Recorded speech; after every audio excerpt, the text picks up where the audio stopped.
Hi guys. Yan, so maraming tanong.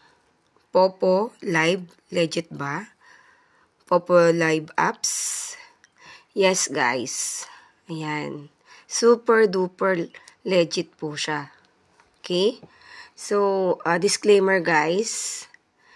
I'm not that expert. I'm just sharing my experience in Popo. My experience sa paggamit ko ng apps na Popo guys. Okay? So, super legit siya. Kasi nakasahod na ako dito guys. So, ang sasahurin mo sa Popo ay depende yan guys sa sipag mo. Kung gaano ka sipag.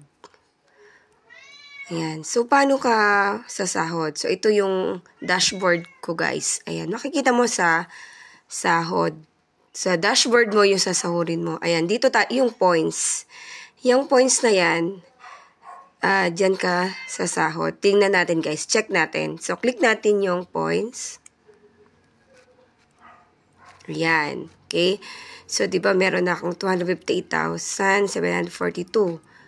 Ayan. So, 100,000 is equivalent to 540. Okay. So, dollars po tayo is 100,000 is equivalent to $10. Guys. So, i-convert natin sa peso. Okay. It is 540. Okay. So, ayan. So, click natin yung withdraw guys. Ayan. So, ayan. Yan ang equivalent. Ang sasahurin ko ay $25.87. So, yung pinili ko kasi ay bank card. Ayan, bank card. So, marami din siyang pwedeng bank card, pwedeng GCash.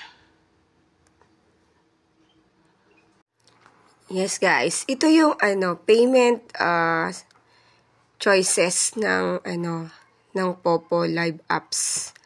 Yan guys, merong GCash, meron ding bank card kung anong bangko ang meron ka at kung pwedeng ako kasi diniretso ko na sa bangko ko. Pag tina-transfer ko siya, diretso na sa bangko ko. Yung iba naman, GCash. So, ayan guys, pinapakita ko yun yung pinakaunang-unang sahod ko kay Popo. Ayan.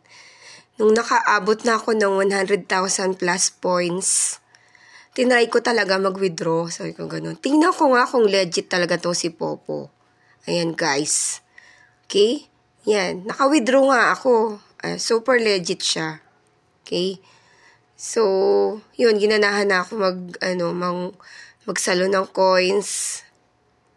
Kasi totoo talaga siya, guys. Madali lang siya. Madali, within a day, nag-reply din yung pag-transfer mo. Ayan guys, within a day, ayan diba yung niya is 1 hour lang. Bine-verify niya. Tapos malalaman mo din agad kung success ba yung success ba yung pag-transfer mo ng sweldo mo kay Popo. It's either sa GCash mo or dun sa bank account mo. Okay guys, so I hope na marami kayong natutunan dito sa aking video. Thank you for watching guys.